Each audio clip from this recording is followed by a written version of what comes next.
என்ன தோக்கடிக்க ஒருத்தன் இங்க வருவானே மன்னிக்கணும் மாம்சே அட அவனு இங்க நான் தானே அட அவனு இங்க நான் தானே.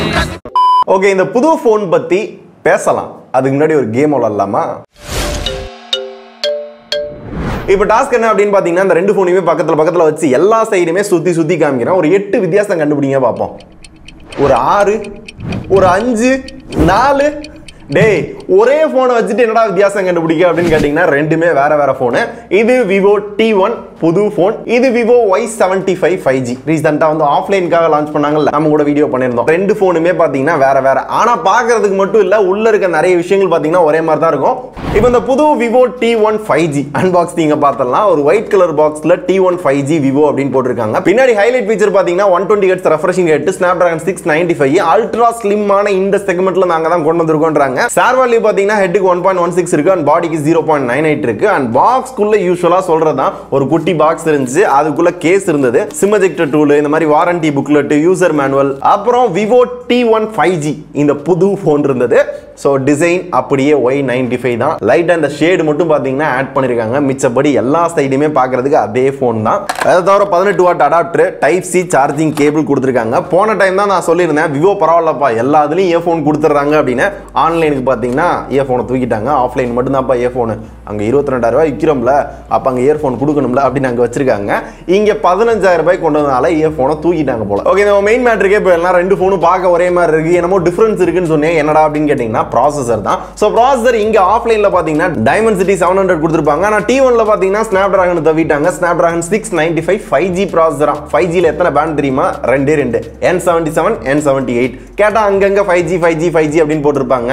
என்னத்த சொல்ல. இந்த Snapdragon 695 வந்து என்னடா 6 சீரிஸ் கொடுத்திருக்காங்க அப்படின்னு கேட்டீங்கன்னா, ஆக்சுவலி பாத்தீங்க அப்படின்னா பர்ஃபார்மன்ஸ்லாம் இது நல்லா இருக்கும். அந்த பேர் வைக்கிறதுனால வந்து Snapdragon இந்த தடவை ஏதோ தப்பு பண்ணிட்டாங்க. இது ஒரு 6 நானோமீட்டர் ப்ராசஸர். இப்போ வரையுமே MediaTekல ஃபிளாக்ஷிப் ப்ராசஸரே பாத்தீங்கன்னா 6 நானோமீட்டர் தான் கொடுக்குறாங்க.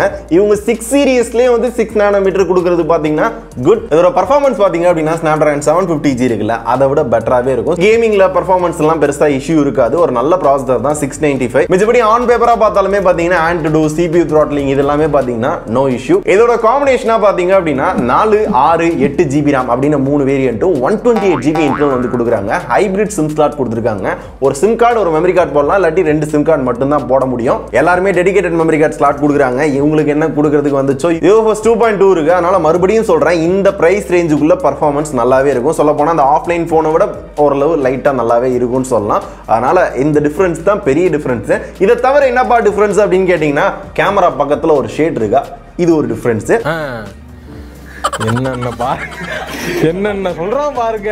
அதே மாதிரி இன்னொரு சின்ன சேஞ்ச் என்ன அப்படின்னு பாத்தீங்கன்னா, கேமரால அந்த நைட் மோட் வந்து 4 GB வேரியன்ட்ல கிடையாது. கூகுள் கேமரா ஆப் இருக்கு, அதை நாங்க யூஸ் பண்ணிக்கிறோம். அதுல எந்த பஞ்சாயத்து இருக்காதுன்னு நினைக்கிறேன். இது மட்டும் தான் இந்த ரெண்டு போனுக்குமே டிஃபரன்ஸ். மிச்சபடி 2 கலர் ஆப்ஷன்ல இருக்கு. மிச்ச ஃபீச்சர்ஸ் எல்லாமே பாத்தீங்கன்னா ஒரே மாதிரி தான் இருக்கும். இந்த 2 ஃபீச்சர்ஸையும் படிங்க.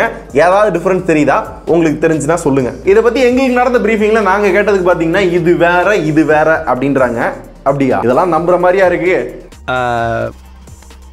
ஆரம்பத்தில் நானும் தான் நம்பினாதான் சோறு போடுன்னு எங்கள் தாத்தா சொன்னார். அதுலேருந்து நம்பிட்டேன். நீங்க சாப்பிடுறீங்களா இல்ல? உண்மைதான் நம்புறேன். உனக்கு தெரிஞ்ச புள்ள வாங்க. விலை அப்படின்னு பாத்தீங்கன்னா 4 GB RAM 128 GB இன்டர்னல். அந்த இன்டர்னல் வந்து பேசிக்கே 128 அப்படின்றது ஒரு ஆடட் அட்வான்டேஜ் தான். அதோட விலை பாத்தீங்கன்னா 15,990 ரூபாய். 6,128 பாத்தீங்கன்னா 16,990 ரூபாய். 8,128 பாத்தீங்கன்னா 19,990 ரூபாய். அந்த ஆஃப்லைன் மொபைலை கம்பேர் பண்றப்போ ஒரு 1000-2000 கம்மியா இருக்குமா தெரியும். இதுக்கு ஒரு சில பேங்க் ஆஃபர்ஸ் இருக்கு. அதை யூஸ் பண்றப்ப இன்னும் பெட்டராவே கம்மியாவே வாங்கிக்கலாம் அப்படின்ற மாதிரி சொல்றாங்க. சோ சிம்பிளா சொல்லணும்னா, லைட்டா நம்மளே குழப்பி விட்டு அவங்களே பாத்தீங்கன்னா காம்படிஷன் கொடுக்குறாங்க. இது என்ன கருமன்றது எனக்கும் புரிய மாட்டேங்குது. சோ என்னோட வெர்டிக்ட் அப்படின்னு பாத்தீங்க அப்படின்னா, Y75 ஆஃப்லைன்ல பாத்தீங்க அப்படின்னா ஓகே, ஆப்ஷன்ஸ் கம்மியா இருக்கும். மிச்ச பிராண்ட்லாம் பாத்தீங்கன்னா இந்த அளவுக்கு பர்ஃபார்மன்ஸ்க்கு மாதிரி தெரியல. அப்ப அந்த விலைக்கு பாத்தீங்கன்னா ஆஃப்லைனுக்கு மட்டும் Y75 ஓகே. ஆனா ஆன்லைன் வர்றப்ப பாத்தீங்க அப்படின்னா இந்த பட்ஜெட்டுக்கு இதை விட better display, better camera, stereo speaker இதெல்லாம் இருக்கிற போன் பாத்தீங்க அப்படின்னா அவைலபிள் இருக்கு. அதையெல்லாம் கம்பேர் பண்றப்ப பாத்தீங்கன்னா இந்த இதுக்காக வாங்குறீங்க அப்படின்னா அந்த மாதிரி வேற ஏதாவது பெட்டர் ஆப்ஷன் போயிருங்க. அதான் என்னோட சஜஷன். அது இல்லாம வெறும் பர்ஃபார்மன்ஸ்க்காக மட்டும் பாக்குறீங்க அப்படின்னா, T1ல ரொம்ப நாள் கழிச்சு விவோ ஓரளவு ரீசனபிளான பிரைஸ்க்கு